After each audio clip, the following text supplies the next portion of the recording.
உப்பு விற்பாங்கல்ல, உப்பு மூட்டை எடுத்துட்டு போய் கழுத மேலே ஏற்றிட்டு ஒரு வியாபாரி உப்பு விற்க போனாலும் கழுத மேலே உப்பு மூட்டை ஏற்றிட்டு போனாலும் அந்த கழுதை என்ன செஞ்சுச்சான்? கழுதையை வந்து வளர்த்தாராம், பாசமா அன்பா வளர்த்தாராம். எப்படிதா கேளு, அன்பா வளர்த்தாராம். இந்த கழுதை மேலே உப்பு மூட்டை ஏற்றிட்டு போனாங்களாம். ஒரு ஆறு இருக்குமா, லட்சணா ஒரு ஆறு இருக்குமா. அந்த ஆற்றை கடந்து அந்தன போகணும் உப்பு வியாபாரம் பண்ணுறதுக்கு. உப்பை விற்றுதான் உப்பு விற்றா என்ன கிடைக்கும்? காசு கிடைக்கும்ல. அதை விற்று ஒரு வாழ்ந்து இருந்தாலும் உப்பை ஆற்றுல இறக்கும் போது உப்பு என்ன செஞ்சான்? ஆற்றை கடந்து போனோம், ஆற்று ஓரமாக அடிச்சுட்டு போகிறான் கழுதைய. இந்த உப்பு கொஞ்சம் சோம்பேறியாக போன கழுதை. இந்த கழுதை என்ன செஞ்சான்? பாரம் தாங்க முடியாமல் உப்பு மூட்டையா தண்ணியில் போட்டுட்டான் ஆற்றுல. ஆற்றுல போய் கழுதை ஆற்றுல வந்து குதிச்சிருச்சான். ஊம்போட ஆற்றுல குதிச்சாலே நான் உப்பெல்லாம் தண்ணியில் வைக்கல. உப்பு என்ன செய்ய தண்ணியில் போட்டா அந்த உப்பு மூட்டை கரைஞ்சி போனோன்னே இந்த மூட்டை வந்து லேசாயிடுச்சான்.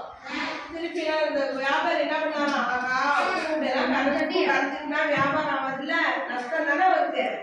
அதனால இருந்தாரா கழுதைய மேல ரொம்ப கோவப்பட்டாராம். இந்த மாரி உப்பு மூட்டையெல்லாம் கரைச்சிருச்சு தண்ணியில போட்டு அப்படின்னு இருந்தாராம், கோவப்பட்டாராம். என்ன செஞ்சுதான்? மறுபடி கழுதை அடிச்சு மறுபடியும் திருப்பி என்ன செஞ்சான்? தண்ணியில ஊற்றிச்சான். உப்பு மூட்டை எடுத்து திருப்பி தண்ணியில ஊற்றிச்சான். திருப்பி ரொம்ப கோவம் எடுத்து என்ன கம்பெடுத்து அடிச்சாராம். அடிச்சு ஓட்டிட்டு போனாராம் கழுதைய. என்ன செஞ்சாராம்? கழுதைய ஓட்டிட்டு போனாராம். மறுநாள் இருந்துச்சான் அந்த கழுதைக்கு நல்லா குட்டியா போக சொல்லணும்னு சொல்லிட்டு என்ன செஞ்சாராங்க? உப்புக்கு பதிலாக என்ன செஞ்சாராம்? துணியை மூட்டையெல்லாம் நிறையா கட்டி துணியை கட்டி மூட்டையாக கட்டி மறுபடியும் கழுதை முடிய வச்சு அனுப்புனாலும். திருப்பி என்ன செஞ்சா அந்த கழுதை மறுநாளும் தண்ணியில குதிச்சிருச்சான். துணி மூட்டையெல்லாம் தண்ணியில குதிச்சிருச்சான். துணியெல்லாம் தண்ணியில நினைச்சா எப்படி இருக்கும்? எப்படி இருக்கும்? வெயிட்டா இருக்குல்ல. அது தூக்கிட்டு திருப்பி எதுனால தூக்கவே முடியல. கழுதைக்கு வெயிட்டா இருந்துச்சான் மூட்டை முதுகுல. அதோடைய தள்ளாடிக்கிட்டே பொழிச்சான். கம்ப வச்சு அடிச்சாராம். பண்ணாரு அடிக்கிறாராம். அந்த கழுதையை போட்டு அடிச்சாராம். இந்த மாதிரி பண்ணிட்டு அந்த கழுதை என்ன செஞ்சான்?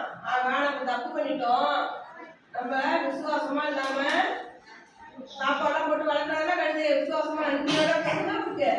என்ன அந்த கழுதை தப்பை உணர்ந்து இந்த மாதிரி செய்யாம நல்ல விதமா மறுநாள் நல்லா நல்லபடியா அந்த வியாபாரிக்கு நல்ல இருந்துச்சான். அதனால இந்த என்ன தெரியுது? என்ன உழைப்பிலே உயர்வு தரும்.